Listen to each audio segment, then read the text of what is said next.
U.S. President Barack Obama sought on Wednesday to ease growing Asian worries about the raucous election campaign to succeed him, which has been dominated by the incendiary rhetoric of mogul Donald Trump, now the Republican Party's nominee. "I think other people sometimes look at our election system and say what a mess," Obama told a town hall meeting with young leaders in Vietnam's Ho Chi Minh City, formerly Saigon. "But usually we end up doing okay because the American people are good people.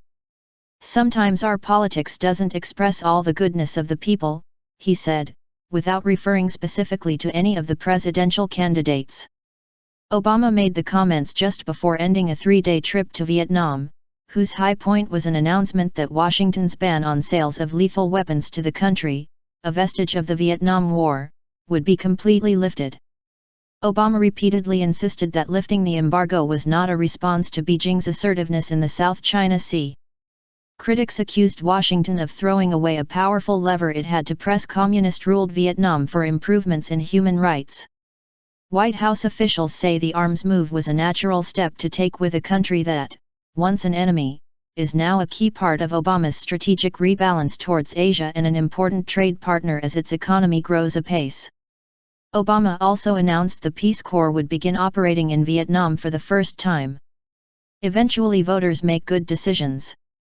Across Asia, policymakers have been startled by Trump's isolationist foreign policy pronouncements, which have challenged much of the status quo in Washington's relations with the region.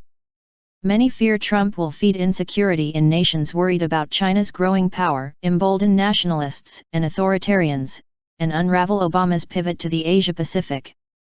At the town hall in Ho Chi Minh City, a young woman who had been an exchange student in Montana asked Obama what he thought of the prospects that Trump or Democratic contenders Hillary Clinton or Bernie Sanders following him to the White House. Eventually the voters make good decisions and democracy works," replied Obama, whose criticism of Trump has sharpened since he all but clinched the Republican nomination. "Things are going to be okay. I promise." Thousands of people lined the streets of Ho Chi Minh City for a second day to cheer enthusiastically and wave many flags of Vietnam and the United States as Obama drove by on his way to the airport for a flight to Japan.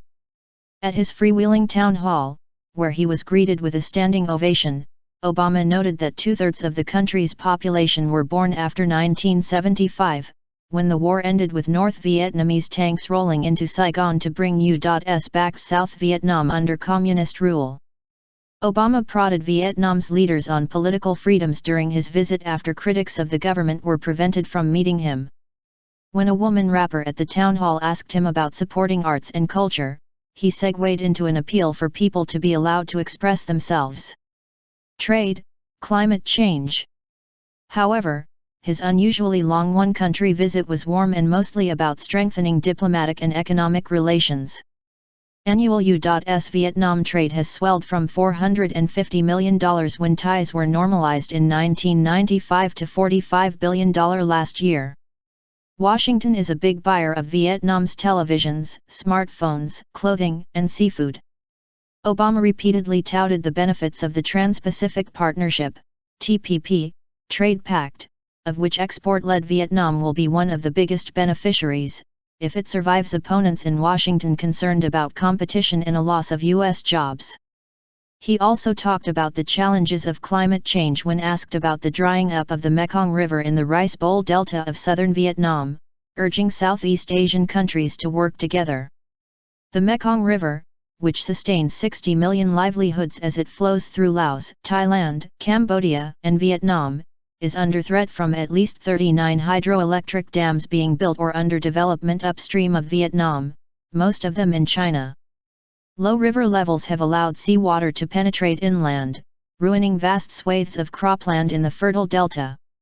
Obama did not name any of the upstream countries but said the United States would provide smaller member states of the Association of Southeast Asian Nations, ASEAN, with technical assistance and evaluations of what needs to be done.